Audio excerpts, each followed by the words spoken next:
স্বাগতম। আজকে আমি আপনাদের সাথে শেয়ার করব কিভাবে ইম্পোর্ট ইবিডি করতে হয়, রিপিট ইবিডি করতে হয় এবং ডিলিট ইবিডি করতে হয়। ডিলিট ইবিডি হচ্ছে আমরা যে এইখানে একটি সাইজ টেবিল রোল দেখতে পারতেছি, যেটা আমি আরও সহজ করে বললে বুঝবেন যে এখানে লেখা আছে গ্রেড 1, গ্রেড 2, হ্যাঁ, গ্রেড 1, গ্রেড 2, গ্রেড 3। এই কাজগুলো আমরা সাধারণত করে থাকি কাজের প্রয়োজনে। তো এখন এই বিভিন্ন ধরনের গ্রেডিং টেবিলগুলোকে আমাদের কাজের প্রয়োজনে আনতে হয়। যেমন আনার পদ্ধতিটি হচ্ছে এরকম যে আমরা এখন সাইজে গেলাম, গ্রেডিং 1-এ গেলাম। তো আমরা এখন গ্রেডিং 1-এ আছি, আমি গ্রেডিং 2 টেবিল নিব। তো দেখুন এই জায়গাটি সাদা হয়ে গেছে, এই সাদা অংশটি এখন আমাদেরকে আরেকটি টেবিলের জন্য বর্ধিত করতে হবে। তখন আমি ইম্পোর্ট ইবিডিতে গেলাম, এখানে আমি একটা সাইজ নিয়ে আসলাম। তো সাইজ নিয়ে আসলাম, সেক্ষেত্রে এই যে দেখুন এখানে আরেকটি টেবিল তৈরি হয়ে গেছে।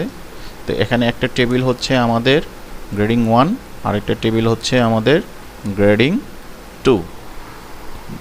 দেখুন সাদা অংশটা এখন আর কাজ করবে না, এই অংশটা কাজ করবে। যে জিনিসটা অ্যাক্টিভ রয়েছে সেখানে এই অপশনগুলো কালারিং করবে, আর যেটা অ্যাক্টিভ নন অ্যাক্টিভ সেটা কিন্তু এরকম সবগুলো মেজারমেন্টই সাদা হয়ে থাকবে। আমি নিশ্চয়ই বোঝাতে পেরেছি যে এই যে এখানে দেখুন সবগুলো সাদা, তার মানে এটা এখন অ্যাক্টিভ না। আমরা এখন তাহলে আছি গ্রেডিং টেবিল 1-এ, এই গ্রেডিং টেবিল 2-তে আছি।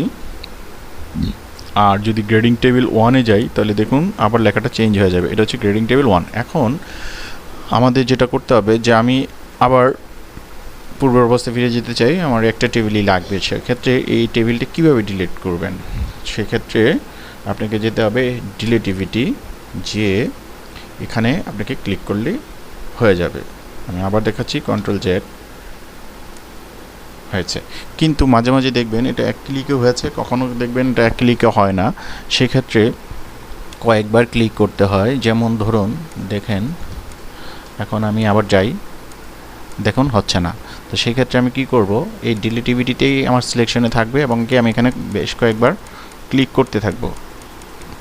ইভিসি গ্রেডিংয়ে লাইনে বা এখানে ক্লিক করলে দেখবেন যে আপনার অটোমেটিকলি এটা চলে গেছে। তো কারোর হয়তো বা একবারে হয়ে যাবে, কয়েকবার ক্লিক করতে হবে। তো টেনশনের কিছু নেই। তো এইভাবে আমরা ইবিডিটা ডিলিট করতে পারি এবং ইবিডিটা রিপিট করতে পারি। ওকে, তো আজকের মতো এখানেই বিদায়। আল্লাহ হাফেজ।